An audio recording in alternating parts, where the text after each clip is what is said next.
full disclosure, I do represent Ghislaine Maxwell in different areas of her criminal proceedings. I was able to speak to, I didn't speak to her today, but I've spoken to people who have spoken to her, members of her family and friends.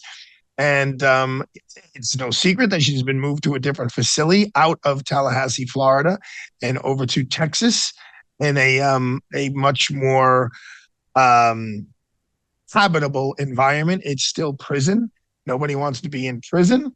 But the Tallahassee facility where I visited her and spent time with her was not, they weren't nice to me. And I was there just to be a lawyer for a couple of hours. But the place where she's in now is definitely a much better environment for any human being to be in.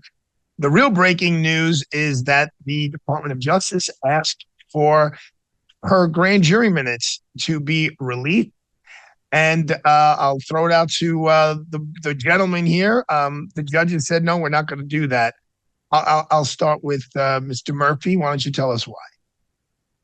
So every grand jury is supposed to be secret. And one of the interesting things about this story is just there's so much hot blood and it's so heated politically that a lot of people, I think it's easy to do when they get caught up in the emotion of a case like this. They kind of forget some of the fundamental important things about totally apolitical law. And one of those is grand jury proceedings are supposed to be secret.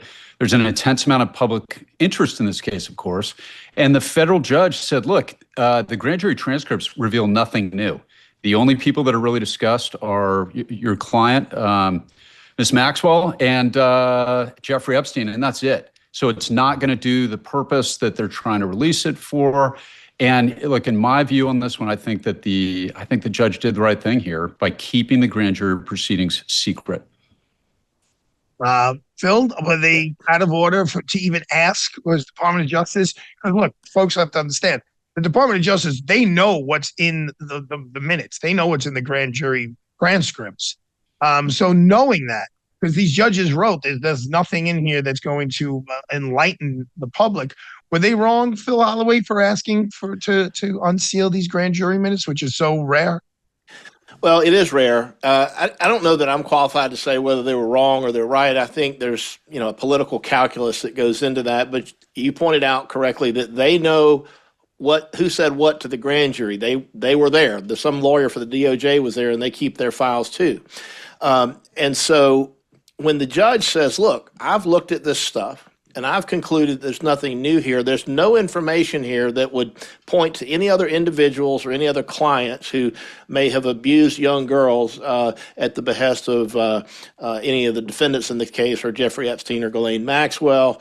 And so I'm just going to go ahead and preserve grand jury secrecy. I mean, at the 10,000 foot level, I get it. And I think that's the right thing. I think that the judge should not just casually or cavalierly expose grand jury minutes to whatever the public wants to do with them. There's a reason why they're secret, and there's a reason why we need to keep them secret, because lots of times, look, grand juries investigate people and then they decide there's no evidence, maybe they're innocent or there's not enough evidence against them.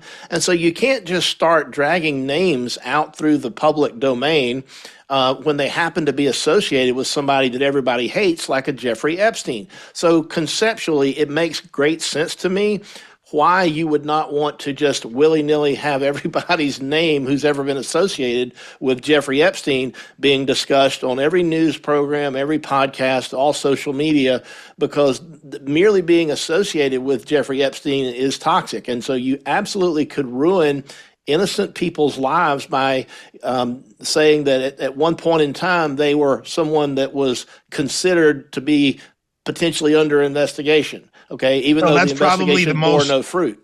I don't want to interrupt you, because I was about to say that's probably the most important point that's going to be made in this whole session. Because I've watched it. I'm sure we all have. Associations with somebody like that have brought people to, really wrecked careers. And I think Alan Dershowitz wrote the book, Guilt by Accusation.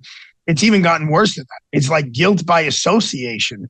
And as Ray Donovan, the former labor secretary, said when he was cleared of all charges back in the 1980s, where do I go to get my reputation back?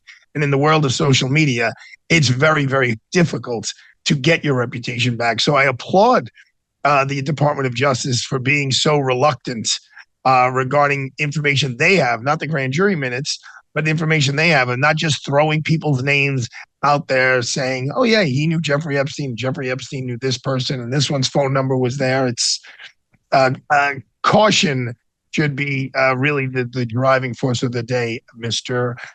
Holloway. You are 100% correct.